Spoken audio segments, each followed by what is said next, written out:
আসসালামু আলাইকুম, সবাইকে আমাদের গতির দ্বিতীয় ক্লাসে স্বাগতম। আশা করি তোমরা প্রথম ক্লাসটা করে আসছো। তাহলে আজকে আমাদের দ্বিতীয় ক্লাসের যে টপিকগুলো, আমাদের দ্বিতীয় ক্লাসে আমরা কভার করব হচ্ছে দূরত্ব, সরণ, দ্রুতি, বেগ, ত্বরণ, মন্দন। এই টপিকগুলো আজকে আমরা ইনশাআল্লাহ এই ক্লাসে কভার করব এবং কিছু প্র্যাকটিস কোয়েশ্চেন করার চেষ্টা করব। প্রথমে যে টপিকটা আসছে সেটা হচ্ছে আমাদের দূরত্ব। দূরত্ব বলতে আসলে কী বোঝায়? কোনো বস্তুর আদি অবস্থা থেকে শেষ অবস্থার মাঝে সর্বমোট যে দৈর্ঘ্যটা আছে সেটাকে বলা হয় দূরত্ব। ঠিক আছে, সর্বমোট দৈর্ঘ্যটাকে বলা হয় দূরত্ব। এখানে আমাদের কোনো একটা বস্তু যদি মনে করো এই জায়গায় আছে, লেট একটা বস্তু এই জায়গা থেকে যাত্রা শুরু করছে এবং সে এই পুরা রাস্তা কাভার করতে করতে করতে করতে মনে করো যে এই জায়গায় গিয়ে পৌঁছেছে। ঠিক আছে, তো দূরত্বের ক্ষেত্রে এই পুরো জার্নিটাকে কাভার করা হবে। মনে করো এই পুরো রাস্তাটা যখন সে চলাফেরা করছে, এই পুরো রাস্তাটা টোটাল যে দৈর্ঘ্যটা আছে এটাকে দূরত্বের ভিতরে কাভার করা হবে। ঠিক আছে, দূরত্ব হচ্ছে দুইটি আদি অবস্থা এবং শেষ অবস্থার মাঝের যে সর্বমোট দৈর্ঘ্যটা আছে এটাকে বলা হয় দূরত্ব। এবং সরণের মাঝে পার্থক্যটা কোন জায়গায়? সরণে বলা হয়েছে কোনো একটা বস্তুর আদি অবস্থা থেকে শেষ অবস্থা পর্যন্ত তাদের মাঝে সর্বনিম্ন দৈর্ঘ্যটাকে বলা হয় সরণ। ঠিক আছে, চিন্তা করো এখানে আমাদের বস্তুটা যখন যাত্রা শুরু করছিল এবং শেষ অবস্থা ছিল এই জায়গায়। আমাদের যখন দূরত্ব আমরা ক্যালকুলেট করছি তখন আমাদের দূরত্বের ক্ষেত্রে আমাদের হইল কি, দূরত্বের ক্ষেত্রে আমাদের এখানে পুরো জার্নিটাকে কাভার করা হয়েছিল। দূরত্বের ক্ষেত্রে আমার এই যে এই পুরো রোডটা ক্যালকুলেট করা হয়েছিল যে আমাদের দূরত্ব কত এটা জানার জন্য। ধরো আমাদের এই পুরো রোডটা মনে করো যে এখানে 10 কিলোমিটার আছে। ঠিক আছে, আমাদের এই পুরো রোডের যে দৈর্ঘ্যটা আছে এটা 10 কিলোমিটার এই ট্রিপ পর্যন্ত। কিন্তু আমরা যখন এখানে আমাদের সরণ নিয়ে কথা বলবো তখন সরণে এই পুরো জার্নিটা কাভার করা হবে না। সরণে কাভার হবে কতটুকু? শুধুমাত্র এই যে এই ডিস্টেন্সটা আমাদের মাঝের এই যে এই ডিস্টেন্সটুকু আছে এটা কাভার হবে সরণের মাঝে। অর্থাৎ দূরত্ব আর সরণের মাঝে তফাৎটা কোন জায়গায়? দূরত্বতে বলা হয়েছে যে সর্বমোট যে দৈর্ঘ্যটা আছে এটা আমাদের ক্যালকুলেট করা হবে দূরত্বতে, কিন্তু সরণের ক্ষেত্রে সর্বমোট দৈর্ঘ্যটা ক্যালকুলেট করা হবে না। শুধুমাত্র তাদের মাঝখানের ভিতরে যে লম্ব দূরত্বটা আছে বা একবারে সোজাসুজি এক বিন্দু থেকে আরেক বিন্দু যে দূরত্বটা আছে এটা কাভার করা হবে সরণে। সরণ হচ্ছে কোনো একটা বস্তুর আদি অবস্থা থেকে শেষ অবস্থার মাঝে সর্বনিম্ন দৈর্ঘ্যটা হচ্ছে সরণ। ঠিক আছে, এরপরে আমাদের যে টপিকগুলো আসে এগুলো হচ্ছে দ্রুতি এবং বেগ। এখানে একটা জিনিস বলে রাখা ভালো, যে ধরনের ম্যাথ করবো ম্যাথের ক্ষেত্রে দূরত্ব খুব একটা লাগে না। ম্যাথের ক্ষেত্রে আমাদের সবচেয়ে বেশি ইম্পর্টেন্ট হচ্ছে সরণ। আমরা যে ম্যাথগুলো করবো সবগুলোতে আমরা বেশিরভাগ ক্ষেত্রেই সরণ নিয়ে কাজ করব, দূরত্ব নিয়ে আমরা কোনো ম্যাথেই কাজ করি না সচরাচর।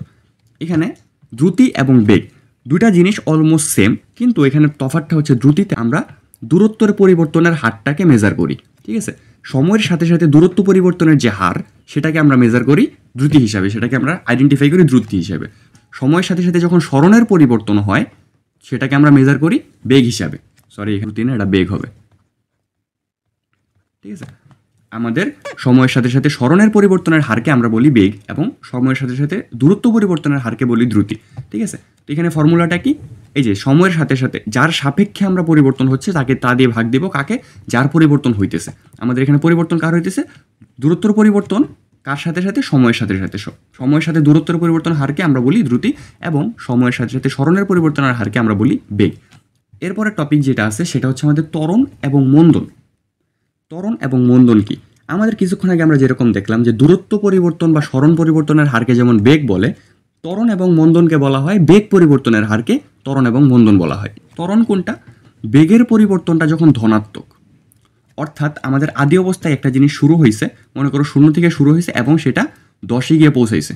মনে করো 0 মিটার পার সেকেন্ড থেকে শুরু হয়ে সেটা 10 মিটার পার সেকেন্ডে পৌঁছাইছে। মনে করো মাঝখানে 1 মিনিট সময়। এই যে আমাদের এইখানে জিনিসটা যে পরিবর্তনটা হয়েছে এটা ধনাত্মক পরিবর্তন, বাড়ছে। তো এই ধরনের ধনাত্মক পরিবর্তনের হারকে বলা হয় ত্বরণ।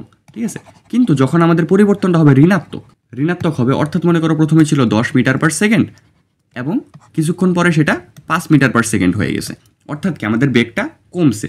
এই ধরনের ঋণাত্মক যে পরিবর্তনটা হয় সেটাকে বলা হয় মন্দন। তুমি এক কথায় মন্দনকে তুমি ঋণাত্মক ত্বরণও বলতে পারো, ঋণাত্মক ত্বরণ। ঠিক আছে, তো আমরা যদি ফর্মুলাটা দেখি, ফর্মুলাটা কি বলছে? এখন বেগের পরিবর্তনের হার, যে কোনো কিছুর পরিবর্তন আমরা কীভাবে বের করি? তার শেষ অবস্থা থেকে আদি অবস্থাটা বিয়োগ করি। ঠিক আছে, তো আমাদের প্রথমে বলছে যে বেগের পরিবর্তনের হার সময়ের সাথে সাথে, কার সাথে? সময়ের সাথে বেগের পরিবর্তনের হার। বেগের পরিবর্তন কত? শেষ বেগ থেকে আদি বেগটা বিয়োগ করে বেগের পরিবর্তন বের করবো এবং কার সাপেক্ষে?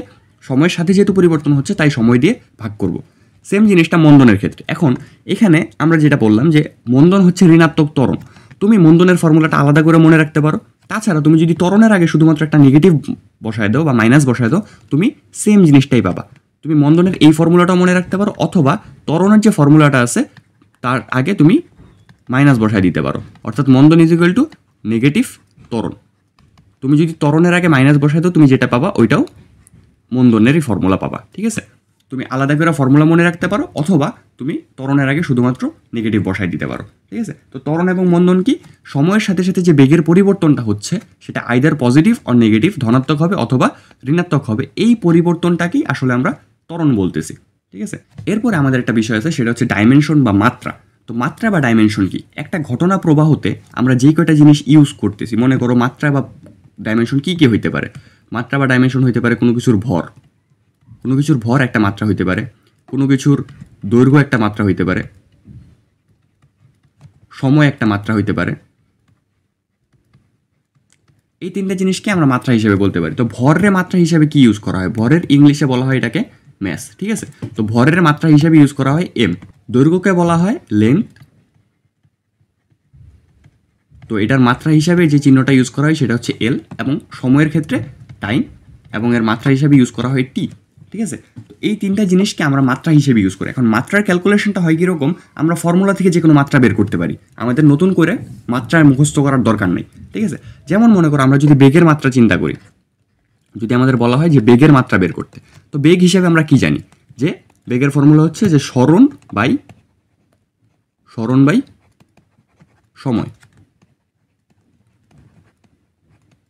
সরণ বাই সময়। তো সরণ জিনিসটা কি, সরণ জিনিসটা একটা দৈর্ঘ্য না, সরণ জিনিসটা তো আসলে একটা দৈর্ঘ্য। কিসের দৈর্ঘ্য, আমাদের যে রাস্তাটা আছে রাস্তার দৈর্ঘ্য। তো দৈর্ঘ্য হিসেবে আমরা কি ইউজ করি, এল। দৈর্ঘ্যের যখন আমরা ডাইমেনশন বের করবো তখন আমরা বের করবো কি, এল। ঠিক আছে, তো বেগের ডাইমেনশনের ক্ষেত্রে, দৈর্ঘ্যের ক্ষেত্রে ইউজ হবে এল, এবং সময়ের ডাইমেনশন হিসেবে ইউজ করি কি আমরা, টি। ঠিক আছে, এল বাই টি। তো এল বাই টি রে এইভাবে লেখা যায়, এটা তো আমরা সবাই জানি, যে কোনো কিছু ভাগ হলে তার পাওয়ার আগে ইনভার্স দিয়ে লেখা যায়, এল বাই টি। তার মানে বেগের যে ডাইমেনশনটা আছে এটা হচ্ছে কি, এল বাই টি। একইভাবে যে আমাদের দ্রুতির যে ডাইমেনশন এটাও সেমই হবে।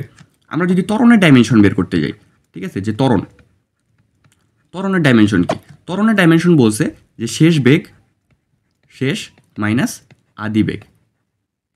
ঠিক আছে, শেষ মাইনাস আদি বেগ বাই সময়,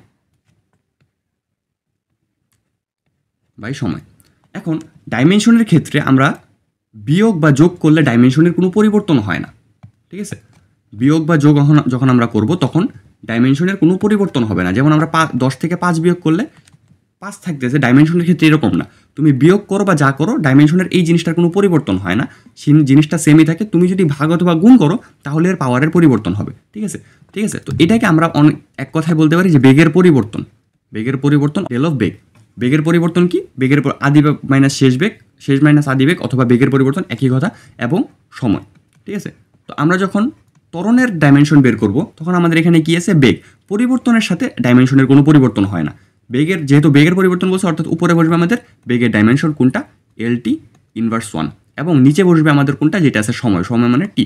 এখন দেখো আমাদের টি দিয়ে আমি ভাগ দিতেছি, তার মানে কি হয়ে যাবে, জিনিসটা ভাগ হলে কি হয়, পাওয়ারের বিয়োগ হয়ে যায়। তার মানে এল টি ইনভার্স 1, এখানকার -1 যোগ হবে, এবং আমাদের যে ফাইনাল ডাইমেনশনটা থাকবে সেটা হচ্ছে এলটি ইনভার্স 2, অর্থাৎ আমাদের যে বেগ ত্বরণের যে ডাইমেনশনটা আছে এটা হচ্ছে আমাদের এলটি ইনভার্স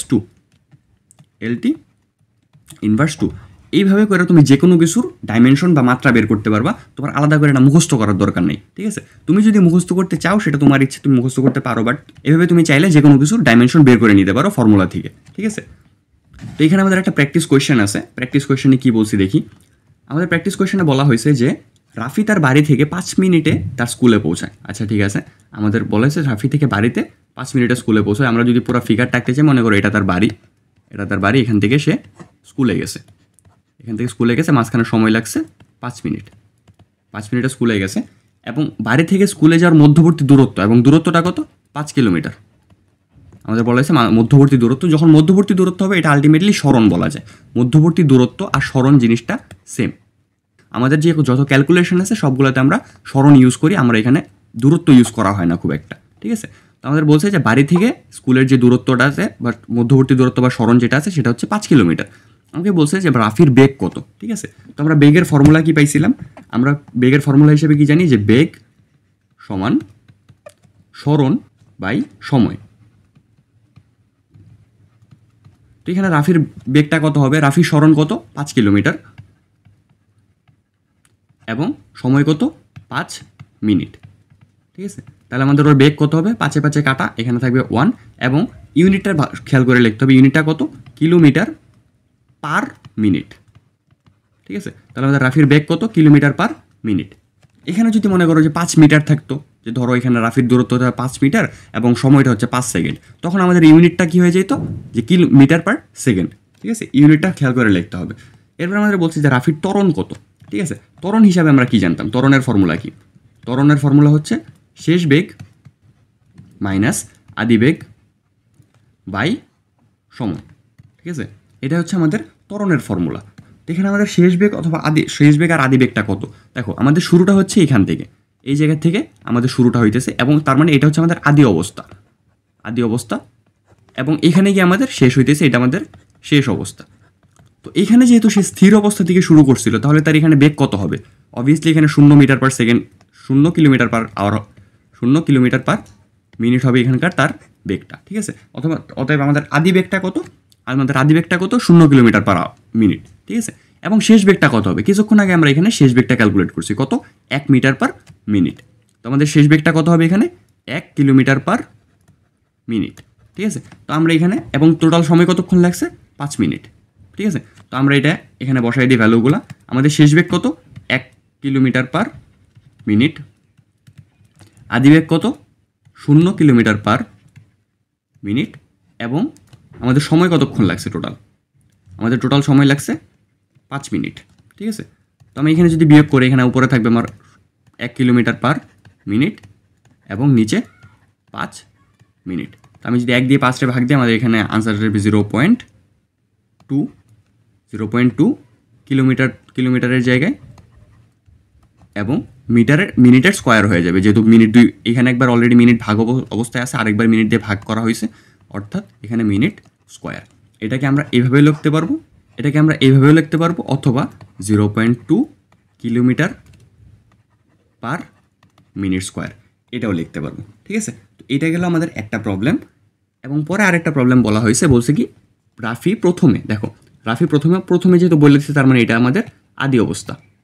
রাফি প্রথমে 50 কিলোমিটার পার ঘন্টায় দৌড়াইতেছিল, এবং 5 মিনিট পরে সে থাইমা যায়। অর্থাৎ কি, এটা মনে করো যে এটা হচ্ছে একটা সিচুয়েশন, এই সিচুয়েশনে সে 50 কিলোমিটার পার ঘন্টাতে দৌড়াইতেছিল, এখানে সে 5 মিনিট দৌড়াইছে, এরকম করে 5 মিনিটে মানে এখান থেকে সে আস্তে আস্তে থামা শুরু করছে, 5 মিনিটে থাইমা এই জায়গায় এসে সে একবারে থাইমা গেছে। এখান থেকে যখন সে দৌড়ানো শুরু করছে, আস্তে আস্তে সে এনার্জি লুজ করছে এবং আস্তে আস্তে সে স্পিড কমছে। তো এখানে 5 মিনিট পরে এসে একবারে সে 0 কিলোমিটার পার আওয়ার হয়ে গেছে। এখন আমাদের বলছে যে এখানে মন্দন কত। ঠিক আছে, আমাদের এখানে বলছে যে মন্দনটা কত। মন্দনের ফর্মুলা আমরা কি জানছিলাম, যে মন্দনের ফর্মুলা তুমি আইদার মাইনাস ত্বরণ লিখতে পারো, মাইনাস দিয়ে ত্বরণের যে ফর্মুলাটা আছে ওইটা লিখতে পারো, যা আসবে। তুমি যদি এখানে মন্দনের আলাদা ফর্মুলা যেটা আছে ওইটা দাও, একই জিনিস আসবে। ঠিক আছে, মন্দনের ফর্মুলাটা কি, মন্দনের ফর্মুলাটা হচ্ছে আমাদের আদি বেগ মাইনাস শেষ বেগ বাই সময়। আমাদের এখানে আদি বেগটা কত, আমাদের এখানে আদি বেগটা বলা হয়েছে কত, 50 কিলোমিটার পার আওয়ার। সরি, এখানে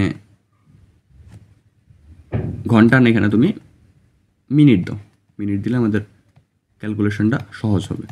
50 কিলোমিটার পার মিনিট। আমাদের আদি বেগ কত ছিল, 50 কিলোমিটার পার মিনিট, এবং শেষ বেগ 0 কিলোমিটার পার মিনিট। ঠিক আছে, আমাদের আদি বেগ কত, 50 কিলোমিটার পার মিনিট, শেষ বেগ 0 কিলোমিটার পার মিনিট।